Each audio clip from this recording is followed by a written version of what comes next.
Welcome to Season 6 of the Long-Winded One podcast. This is Spoiler Sessions, Lit RPG, the only show where spoilers don't spoil anything.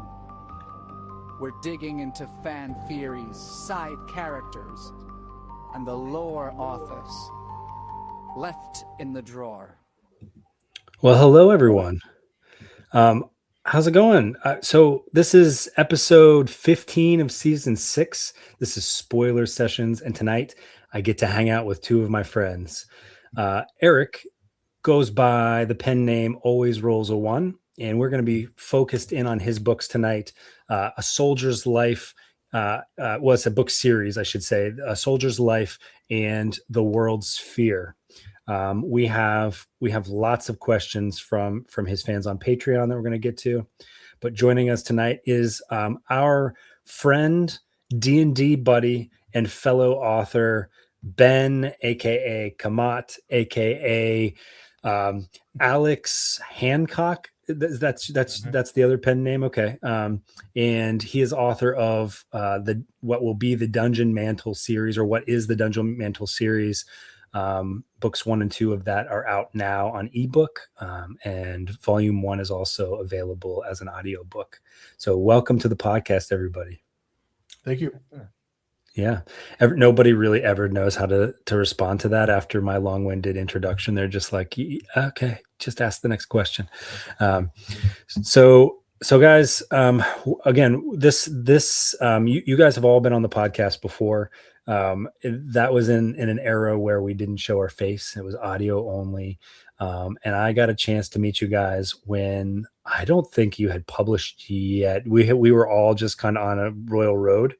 And then we grabbed like 10 minutes of your most popular books, and we found some narrators to put them out there, and it was all good fun. But I got a chance to meet you guys, and the rest is history. Now I got to see you guys once a week for a good long time playing D&D. But we have some really exciting things that have happened for you guys, and we're going to talk about those. I did want to say we are now 19 weeks away from Lit RPG Con. If you're coming, that we do a countdown every week, and 19 weeks is not a long time. And I know, Eric, you're going to come again, and we will go out for burritos once again. Breakfast, right? Breakfast burritos. That's right. But Ben, you're not coming this year, right? Is that right? Still on the fence. Still on the fence. Okay. I would like to come, but got to get stuff fixed up. All right. Well, just let me know whose arm I need to twist. I've got your back on that one. If you need, I can write a nice letter, possibly a persuasive letter to anybody that I might need to write it to. All right. So yeah, 19 weeks away. We have a bunch of fun interviews coming up. But I want to drill into Soldier's Life and The World's Fear. And Eric, I always ask that the authors, before we get into the questions, it's really helpful if you can talk about, give us a really high level view of each of the stories in your own words. You can speak as long as you want, but what's really helpful is to talk about the name of the world, and the MC's name, so that when we reference those in the questions, people will know what we're talking about. Again, people that tune into these a lot of times will have read your stories because they want to know more. The spoiler sessions are for those really avid fans. But in case somebody comes across this on the internet and really likes what you're talking about, I personally don't mind spoilers. I know people are really against them. But we're gonna go with your comfort level tonight, Eric, on how many spoilers you want to give away. Okay. Okay. Well, quick origin story for A Soldier's Life might be a good start. So on Royal Road, I actually wrote about 15 stories. I think A Soldier's Life was probably the 7th or 8th, somewhere in there. And that actually sat on Royal Road up to chapter 7 without another chapter for over a year. and I was writing World Sphere, Starship Engineer, and some other stories. And just to kind of get a break from it, I went back to A Soldier's Life, and I started writing it again, and people tended to really fall in love with kind of the plot line and the simplified magic system. And the MC actually did not have a name up to about chapter 20. And I went back and I looked up Roman names, and I saw my name spelled a different way. I was like, I'll just throw it in there. It's not going to matter. It's it's just a story out there. So that's how the MC got its name. It was the Roman version of my own name. And it basically follows Isaac into another fantasy world which has been pulling people from Earth for thousands of years. There's a lot of backstory in there, a lot of history with the Titans, a lot of Roman mythology kind of mixed in. But the Roman Legion actually ended up arriving 2,000 years ago. The Lost Legion, the Ninth Legion, arrived 2,000 years ago, and they kind of took over this large section of the planet called Desia. And as the MC arrived, he is actually forced to join the Legion or work in a labor camp, and he chose to join the Legion so he'd actually be able to survive in this new world. And as he goes through the training, he discovers he has a little bit of magic. It's not a lot of magic, but it's a very unique way. Not yet. It's not a lot of magic yet, right? Yes. But by book, I just finished book 9 tonight, just so you know. So the story has progressed quite a bit. He's a little OP now. Couldn't hold him back forever, but he's still mortal. And basically, the MC has gone through and he's become a superior warrior and a good mix of magic in there, and he's pretty lethal.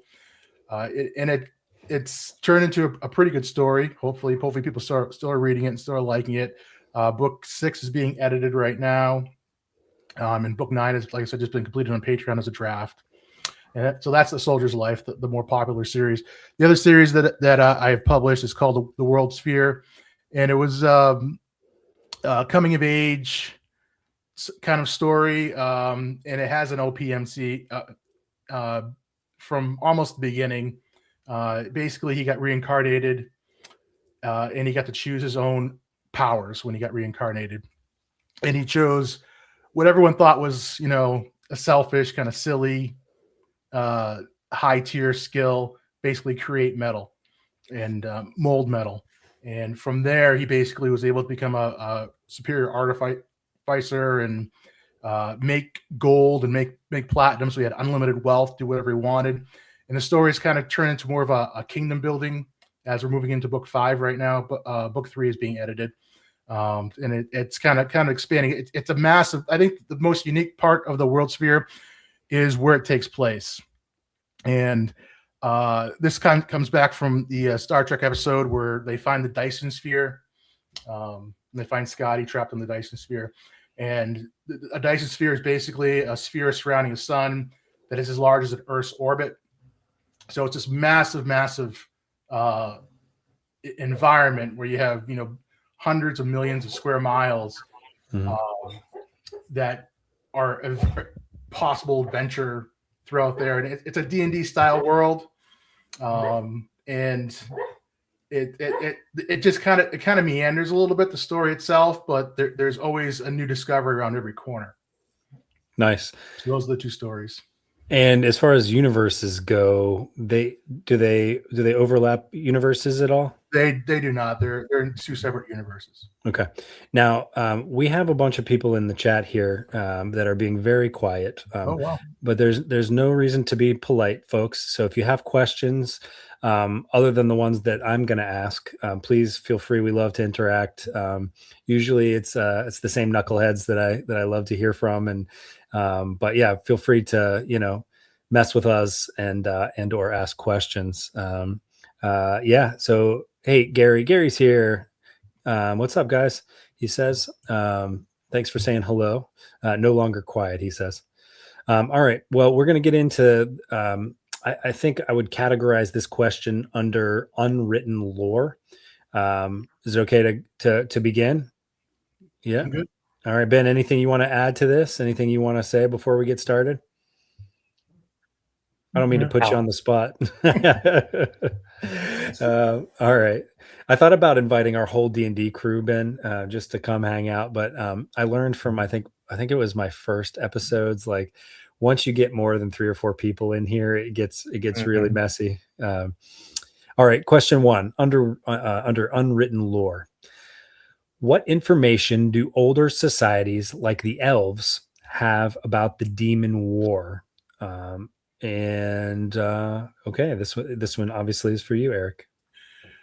Well, if the people on Patreon probably have a little better grasp of kind of how I've been sprinkling it in there.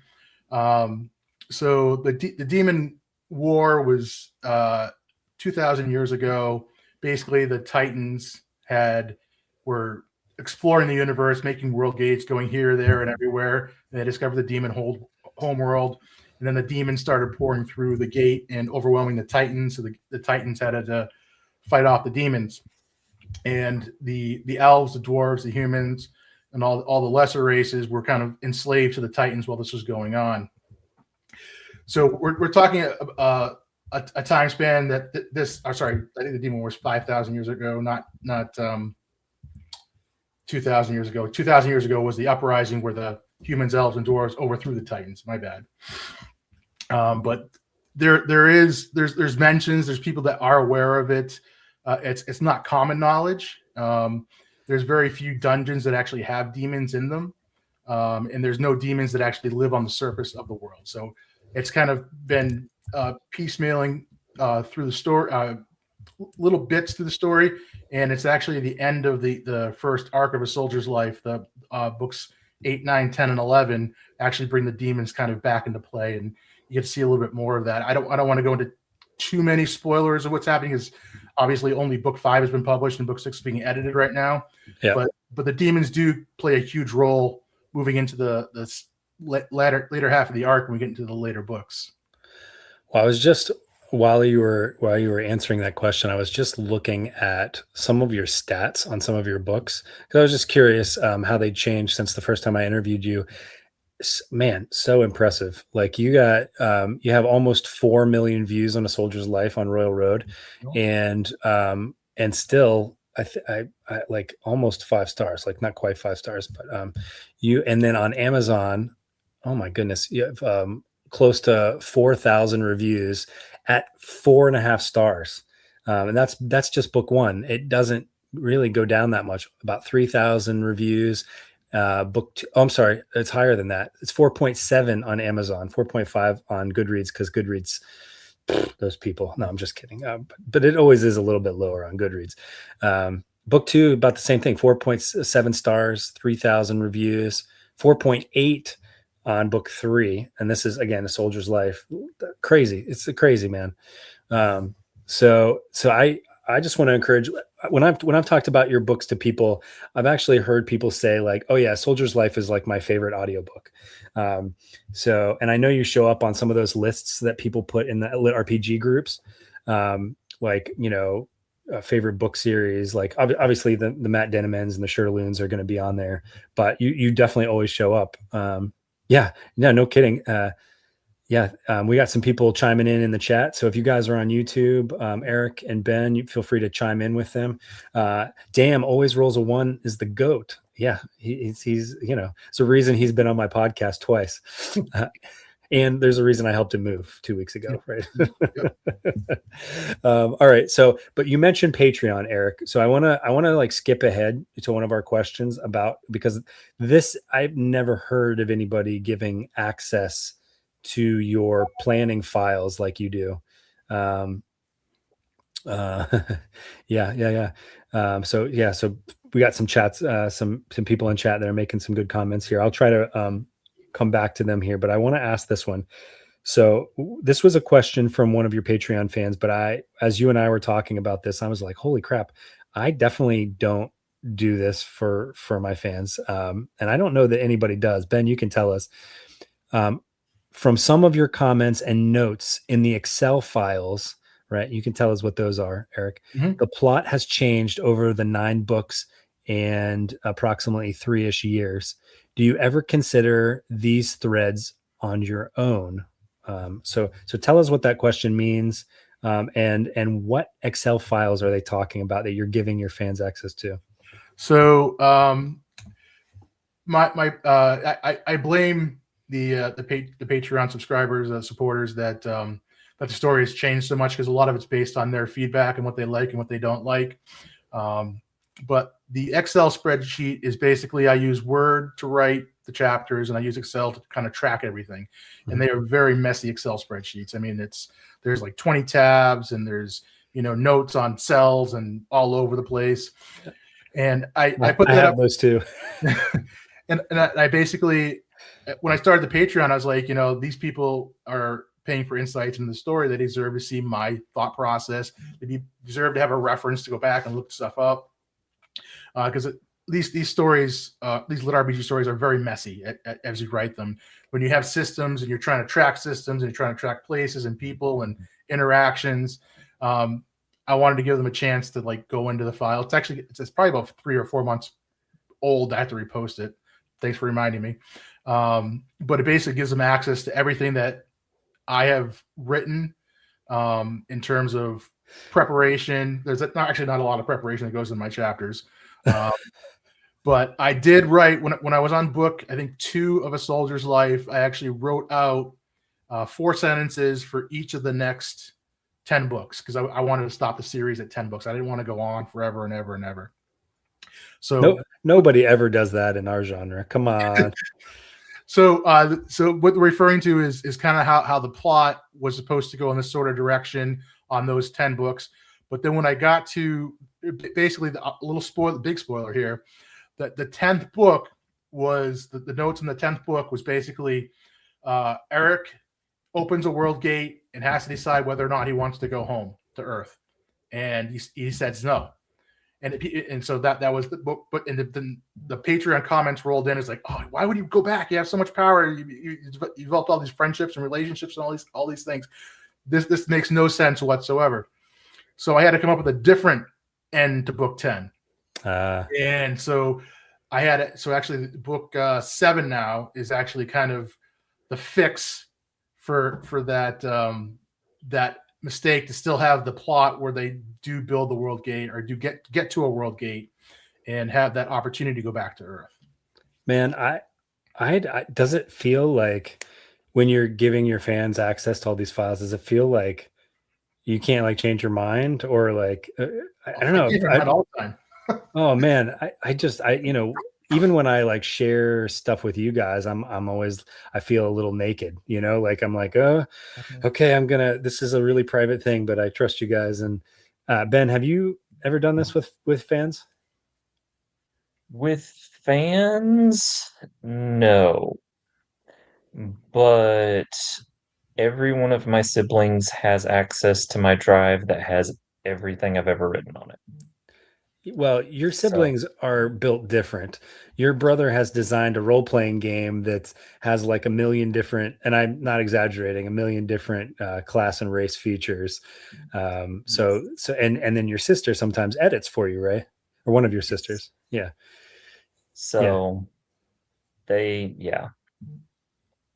they're all kind of keep up with the different stories and how they interact and where the different pieces can come from, and they kind of make sure all the lore and there aren't any plot holes and stuff. Yeah. As it's going along. All right. I have to give, is it Senaweb? Senaweb 3 has put a bunch of questions in here. For starting with, the man took so many $25 months of Patreon out of me.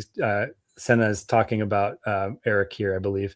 And then I'm going to use the she pronoun. I don't know this person, but in terms of a Latin language, Senna ends with an A. So correct me if I'm wrong.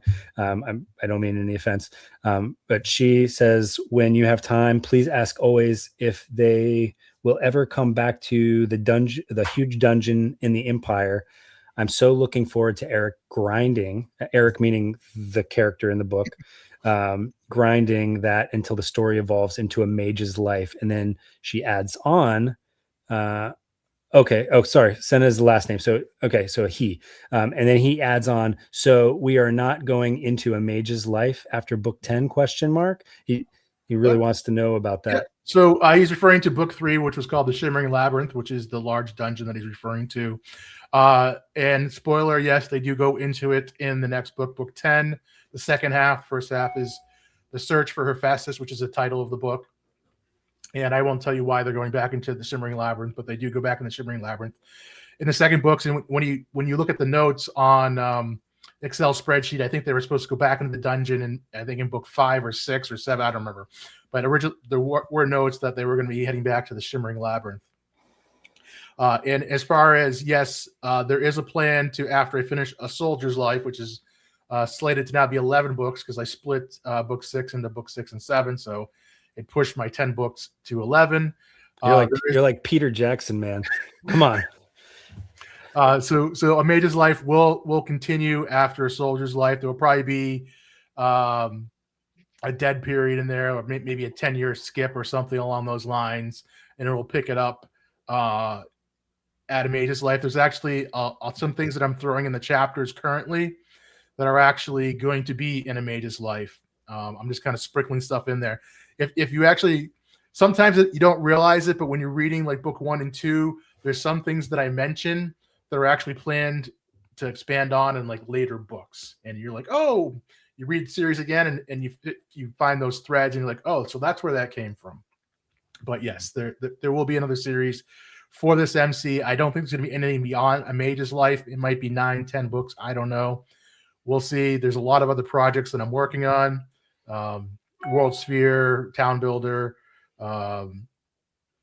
just like I said, I've written 15 stories on Royal Road, and some of them I do want to go back to, because A Soldier's Life was one of those stories that was sitting there for a year, kind of abandoned, and I just kind of picked it up, and it struck a chord with a lot of people.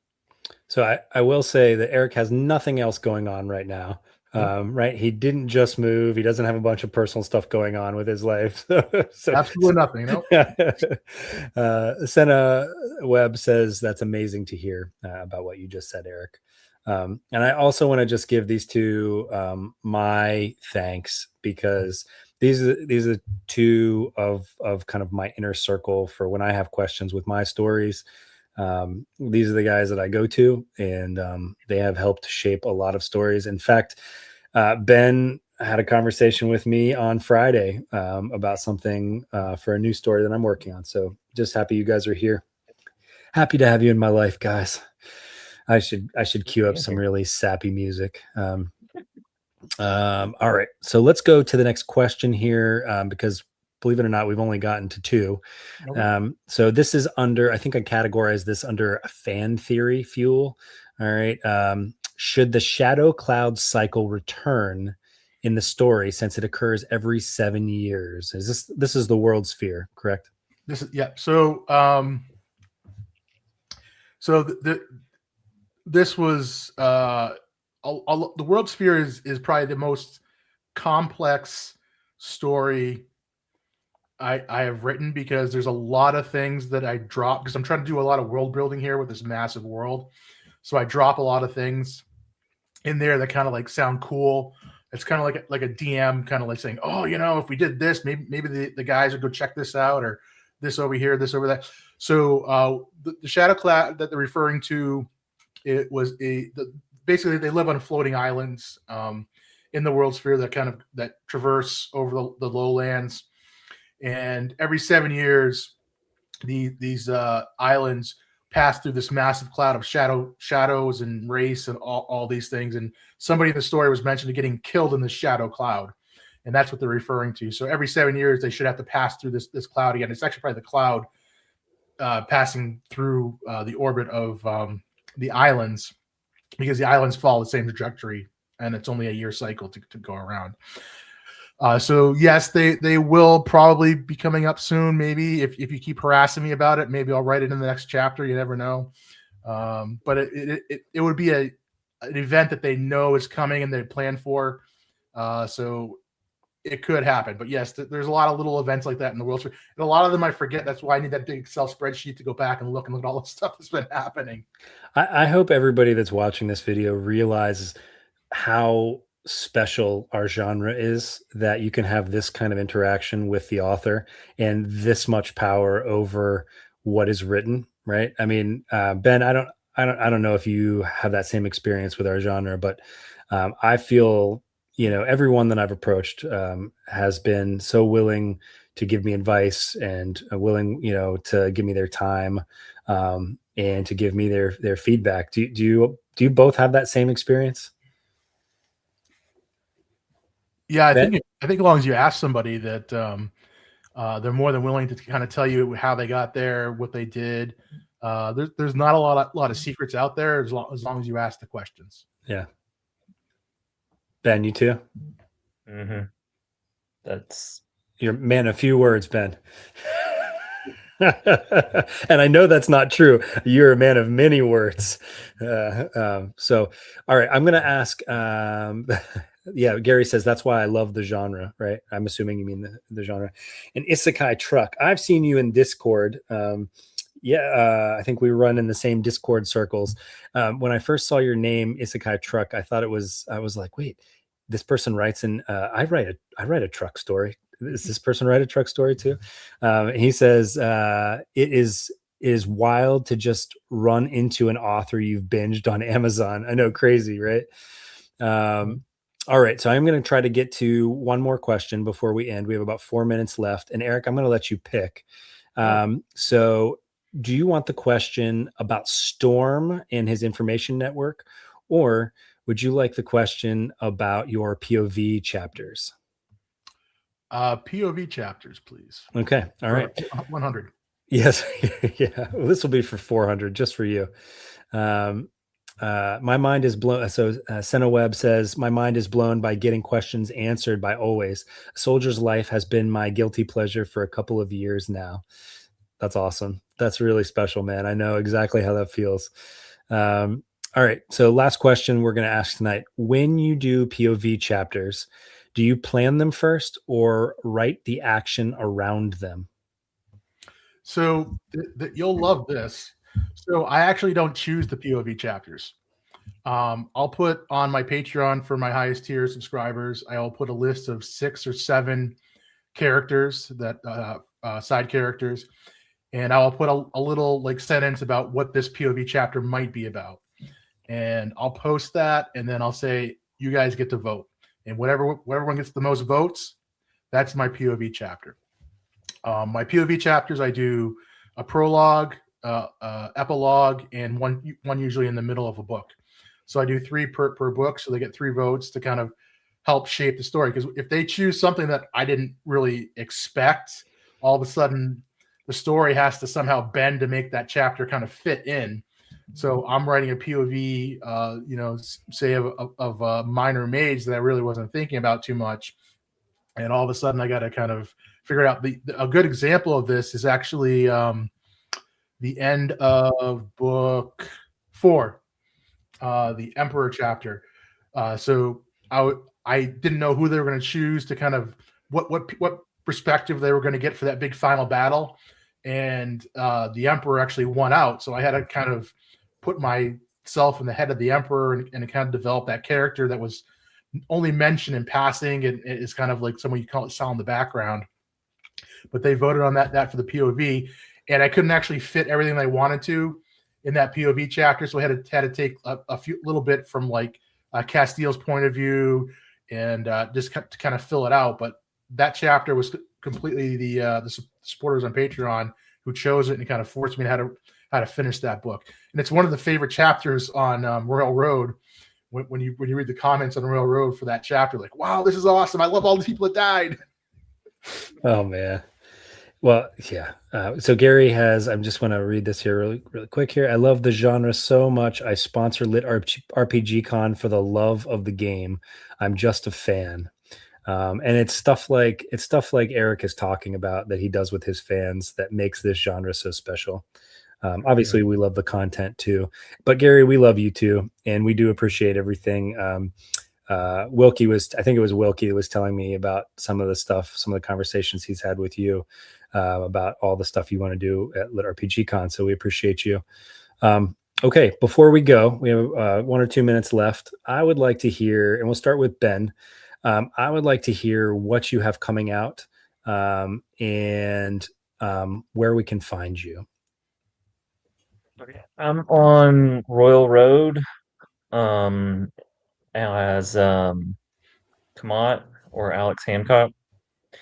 I have both of those on there.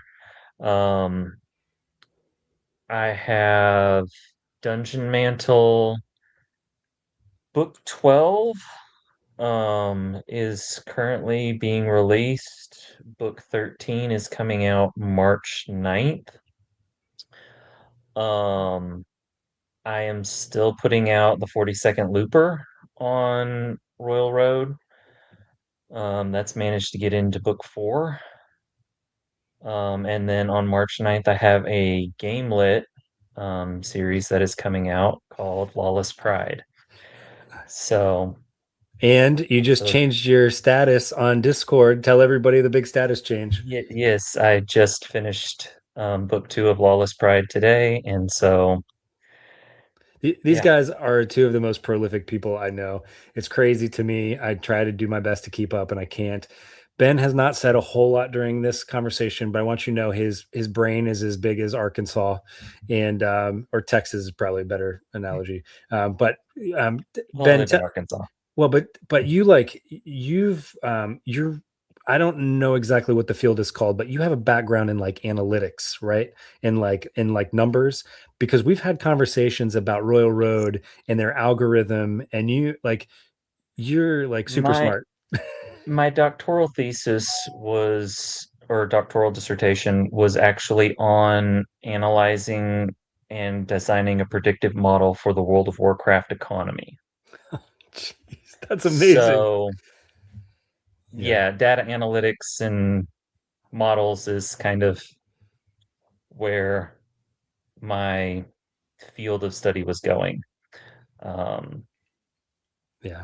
Well, we have an excellent interview with him. If you want to go to longwinded.one in season 5, you can look for the Camadt interview there, and give him some love. Check out Dungeon Mantle now available in ebook and audiobooks. All around, check him out on Discord too if you have questions. I don't mean to offer your services, but you have helped me immensely. So thank you for being here, Ben. And then Eric, tell us what you have coming out here, if you can, in the next 5 minutes, and tell us where we can find you. It looks like A Soldier's Life 6 will be coming out around June-ish. Soldier's Life 7 will probably be December. World Sphere 3 will probably be November, December range. A Gladiator's Life will probably be coming out in December-ish. Town Builder will probably be coming out in December-ish. Town Builder 1 is already written. It just has to be edited, so that's just kind of a pain in the butt to get through that. And because I only have so many days in the week, and you can see my whole schedule on my Patreon too. It's free. You can just look at it and see what I do each day during the week. I usually sit at the computer for about 6 hours a day, so you can see what I'm doing in those 6 hours on the Patreon. And he has a beautiful new office with a brand new whiteboard to map out his chapters and all the stuff he needs to do. Well, that's all house repairs, but house repairs. Yeah. Well, guys, thank you for being here so much. Thank you for being a part of our community and contributing everything that you do to it. It's people like you that really make this an amazing genre. Thanks to everybody in chat, and we'll see you guys next time. Yeah. Thank you. Thank you.